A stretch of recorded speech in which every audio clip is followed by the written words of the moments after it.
and welcome to this edition of London Landmarks. I'm Emily, and today we're going to be talking about Westminster Abbey. Westminster Abbey is one of the most multifaceted churches in the world, immersed with memories, traditions, and history.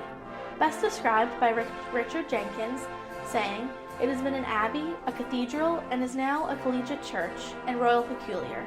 It is a coronation church, a royal mausoleum, a Valhalla for the tombs of the great, a national church, and has a quality like no other." My image is the 7th section of the Bayeux Tapestry, which shows the death of St. Edward the Confessor and his remains being brought to his church. This is what the church looks like today. Quite a difference nearly 1,000 years can make. The church sits on what's known in medieval times as Thorney Island, directly across from St. Edward's Palace and Parliament in England. One of the earliest accounts of Westminster Abbey was in 960 AD, when the land was used as a monastery by the Benedictine monks. By the 1160s, a school program and choir for boys had been set up, now located in the Little Dean Yard on the Abbey property. The expansion of the monastery was commissioned by King Edward, otherwise known as St. Edward the Confessor, in the 1040s, and was consecrated in 1065, just 1 week before his death. The Abbey was the first church in England to be built in a Norman Romanesque style, designed mainly by the Benedictine monks and St. Edward himself, after which it was adopted by the English and became the first of many across the country. Romanesque architecture is a design commonly used during the medieval era. The church building plans were cruciform in design and vastly larger than had existed in the past. Westminster Abbey's initial characteristics included thick stone walls, round arches, sturdy pillars, double vaulted aisles, a transept with large towers, decorative adjoining arches. It had a roof made of timber and that was covered in lead. 5 bells were hung in the church tower. His church included the existing nave of the monastery and added the usual monastic offices, chapter house, a cloister, a refectory, and a dormitory. In 1245, King Henry III decided to tear down the abbey, everything but the nave, and rebuilt it in a new Gothic style. Popularized by the cathedrals in France, he planned on an even bigger shrine for the predeceased St. Edward at the head of the church. Numerous architectural designers, artists, religious figures, builders, and tradespeople came together to create this beautiful work of art. It stimulated the society not only on a religious level, but an economic one, providing many jobs. The existing nave was lengthened, wider transepts added, and Gothic features were included, such as rose windows, ribbed vaulting, pointed arches, flying buttresses, single instead of double aisles, and marble columns. It was painted in bright colors and adorned in many sculptures and pieces of art. The most magnificent piece of art being the Cosmati pavement that was constructed on the high altar. The construction of Henry VII's Lady Chapel, dedicated to Virgin Mary, was assembled from 1509 to 1519. He used a style popularized at the end of the Gothic period, called perpendicular architecture. It was best defined by the hanging pendants and a carved fan vaulted roof. In making his mark on the Abbey, he added emblems of the Tudor monarchs and about 100 different statues of saints. The last structural addition to the Abbey was in 1745 with the completion of the West Towers.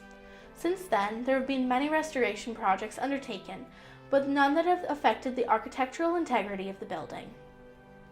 After St. Edward the Confessor's death, he was entombed in Westminster Abbey, and William the Conqueror became the first official monarch to be crowned there in 1066.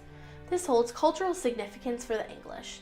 Since then, it has been the church that every monarch has been coronated in, including our current Queen, Elizabeth II. St. Edward built this church as a dedication to St. Peter the Apostle. He spent his life as a loyal, dedicated, and kind ruler, and was described to be more like a monk than a king. 95 years after St. Edward's death, stories were still recounted about the once great sovereign and the miracle he performed. A cult was dedicated to him, and in 1161, he was made a saint. 2 years later, his remains were moved to a shrine in the Abbey. This created both a social and cultural benefit to all who visited. The shrine was in a continued site of pilgrimage for those Christian and alike. Mirroring the past, the Abbey still holds regular church services and that are open to the public. When King Henry III started the redesign, he declared Westminster Abbey to be more than just a place of worship and prayer, but also where all of the burials of the monarchs and coronations would take place. As of the last coronation in 1953, 36 monarchs have been crowned there. When Queen Elizabeth I ascended to the throne, Parliament gave the sovereign the monastery, and the monks and abbots were tossed out. Westminster Abbey was then made into a royal peculiar, meaning it belonged directly to the ruling sovereign and does not come under jurisdiction of the bishops or diocese. It became governed by a dean and chapter of Westminster.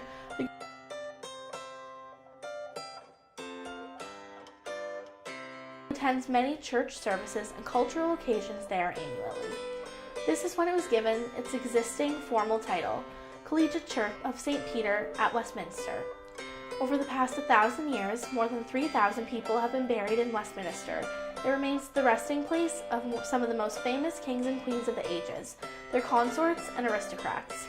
Many musicians, poets, and artists are buried in Poets' Corner in the south transept, those that enthusiastically impacted the world through their work.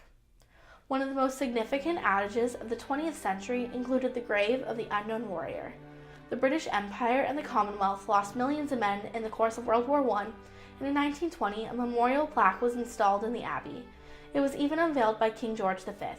It was important to the people that a show of support and remembrance for such a great losses was forever remembered, and Westminster provided the perfect setting.